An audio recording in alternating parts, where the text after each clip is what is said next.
Comme Ken le mentionnait plus tôt, il doit maintenant se trouver un bon GPS. Une petite visite chez Raytech s'impose. Yves, maintenant, on parle de GPS et là, je vois qu'on a plusieurs modèles qui s'adressent à la clientèle quadiste ou motoneigiste. Premièrement, qu'est-ce qu'il faut savoir pour avoir un bon GPS de plein air? La chose la plus importante lorsqu'on parle de GPS pour utilisation extérieure, un appareil qui soit certifié à cette fin.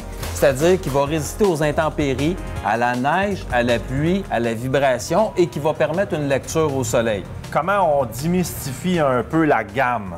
Bien, la gamme est répartie principalement en 4 familles. La première famille est la famille qui comporte des unités de base comme le E-Trek et les autres, les séries 78, 62. Ce qu'on remarque, ce sont des appareils qui utilisent des boutons. Donc, pour opérer les menus, on va travailler avec des boutons traditionnels. Donc, on va aller, comme dans le bon vieux temps du GPS, choisir nous-mêmes la page, le menu. Exactement. Le bouton Exactement. Directement au clavier. Ensuite, on rentre dans une famille plus évoluée qui est la grande nouveauté des dernières années, les fameux écrans tactiles. Et ça, oui, c'est la grosse mode. c'est la grosse mode, c'est la facilité et même Garmin a trouvé une façon de le faire réagir avec le gant de la motoneige. Ça, c'est assez particulièrement apprécié. Ensuite, il y a une famille hybride qui est plutôt axée aux gens de la chasse, qui va combiner à la fois GPS et la radio FRS. Ouais. Il faut que les antennes puissent se voir pour avoir une communication efficace. Donc, on parle quand même d'une courte portée. C'est plus pratique vraiment pour le chasseur, peut-être un peu les pêcheurs, mais c'est vraiment plus spécifique à ce mode-là parce qu'en quad, ça ne nous dérange pas vraiment d'être capable de parler à la personne en avant et surtout de voir où il est sur la carte. Effectivement. Donc, pour le quad et la motoneige, je mettrais peut-être de côté cette série-là. Ça, c'est la série Rhino. Okay. Exactement. Et plus loin, la famille des hybrides, qui est dans la fameuse gamme de Zumo, qui est un appareil qui vient charger avec une carte routière, donc peut être utilisé autant sur les motos de route. On connaît Bombardier, avec le succès qu'ils connaissent avec le 3 roues, les Spyder, et on l'utilise de plus en plus sur les sentiers de motoneige. Et le Zumo 650, lui également, s'opère très facilement avec la mitaine et les gants sans aucun problème. Le choix présentement de l'heure, je vous dirais que ce qui est très populaire, c'est vraiment au niveau du Montana. Le Montana qu'on retrouve déjà dans certains côte-à-côte Bombardier, pour ne pas le nommer, mais il est déjà bien intégré dans ces véhicules-là. Donc, il y a une bonne base en arrière du GPS. Oui, absolument. Et c'est pas un hasard que Bombardier a arrêté son choix sur cet appareil-là. C'est un appareil qui permet énormément de fonctionnalités. Il se fait en 2 versions. On a une version avec la caméra ou sans la caméra. On a la possibilité de voir un affichage à la verticale ou à l'horizontale. Également, la grande force de cet appareil-là, on parle de motoneige, on parle de VTT, et la puissance de cet appareil-là, c'est les profils d'utilisateurs. Donc, si toi, tu as une motoneige l'hiver, tu peux te créer un profil motoneige et avoir les cartes de sentier que tu veux. Et à l'été, si tu fais du VTT ou de la moto ou de l'automobile ou du bateau, on peut à ce moment-là créer autant de profils qu'on veut et simplement en choisissant notre profil, l'appareil par défaut va se mettre dans le mode qu'on choisit. Ici, chez Raytech, vous ne faites pas seulement que la vente, mais le service après-vente est très important, même qu'on peut, si on le désire, avoir un cours sur comment fonctionne notre appareil. Absolument. On a la possibilité chez Raytech d'offrir la formation avec le client sur son appareil. Donc, on va vraiment aller à l'extérieur, parce qu'on sait que le GPS fonctionne malheureusement pas à l'intérieur. On va aller à l'extérieur avec le client qui va prendre préalablement rendez-vous avec nous et on va lui offrir un cours personnalisé. On l'offre sur les GPS portatifs, sur les GPS marins, tout type de GPS.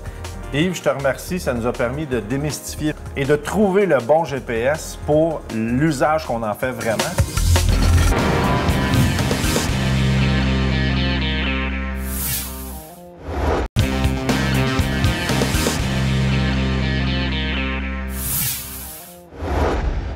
Vous savez, dans la vie, c'est beau d'avoir des rêves.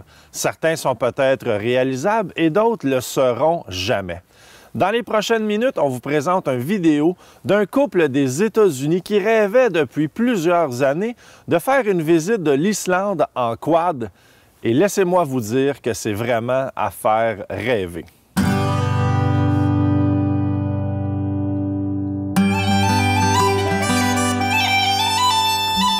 c'est à Reykjavik, en Islande, qu'a débuté l'aventure en quad Can-Am de Michael et Paula Johnson.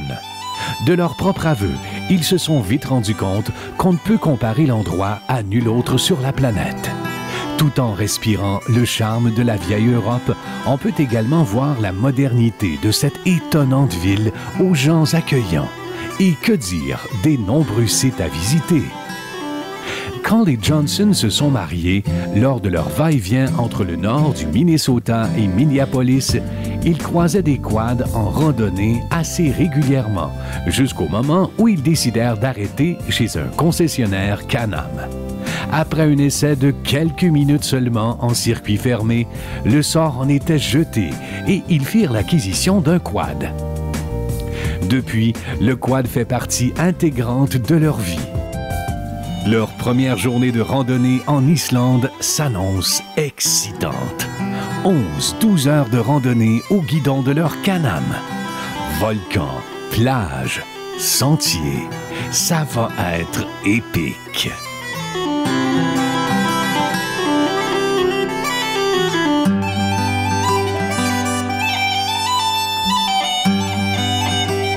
C'est chez un fournisseur d'aventures quad que les Johnson ont rejoint leur guide, accompagnés d'un ami qui est un vrai passionné de randonnée quad. La journée s'annonçait excellente. Paula, se sentant très à l'aise au guidon de son quad, se sentait quand même fébrile à l'idée de conduire son véhicule dans un endroit pas comme les autres. Michael, quant à lui, n'attendait que le moment où il enfourcherait son quad pour le départ. La première journée ne déçoit pas les randonneurs. Les sentiers sont superbes, les points de vue également, et les véhicules performent à leur juste valeur.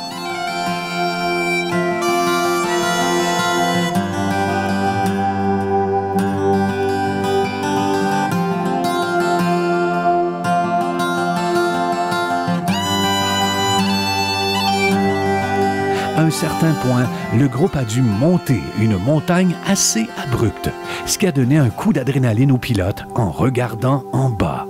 Le coup d'œil en valait la peine, car le sentier menait au sommet d'un volcan endormi depuis plus de 10 000 ans. À bien y penser, nul autre endroit au monde doit pouvoir vous laisser gravir un volcan en quad. Un petit arrêt sur la plage de sable noir, choisi par le célèbre Clint Eastwood comme endroit pour filmer son œuvre Flags of Our Fathers. Les randonneurs ont vraiment apprécié de pouvoir se rendre jusqu'à l'océan, au guidon de leur Can-Am.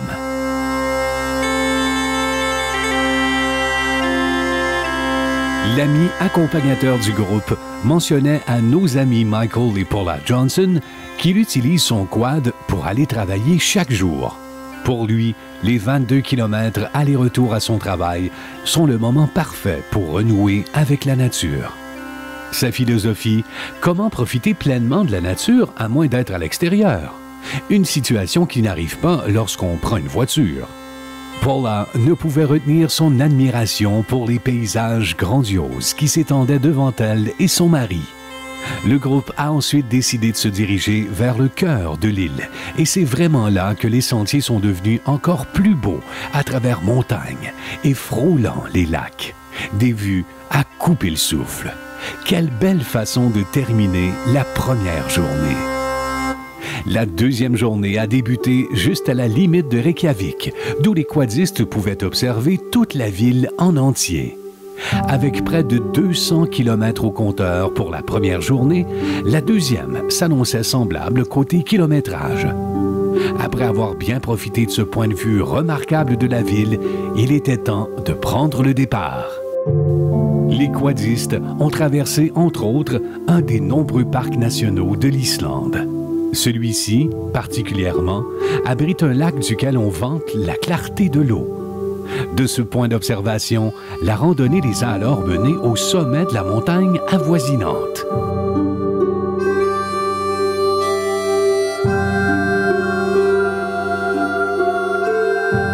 Au sommet de la montagne, Michael et Paula ne pouvaient s'empêcher de s'émerveiller devant la scène sous leurs yeux. Au loin, un glacier dans toute sa majesté. visiteur de l'Islande qui se respecte ne peut refuser la chance d'aller observer les geysers. Celui visité par le groupe faisait éruption à toutes les 4 à 8 minutes et c'était tout simplement spectaculaire. La randonnée s'est terminée à une chute. La force de l'eau étant incroyable, on pouvait voir la bruine monter à une centaine de pieds dans les airs. Vraiment, un beau coin de pays qui est apparu de nulle part. Les Canam ont su conquérir l'Islande et charmer le cœur de quiconque les enfourche. Canam a vraiment fait 2 heureux en aidant Michael et Paula Johnson à réaliser leur rêve. Cette émission vous a été présentée par la Fédération québécoise des clubs quad, Aviva Assurance et par vos fabricants de quad.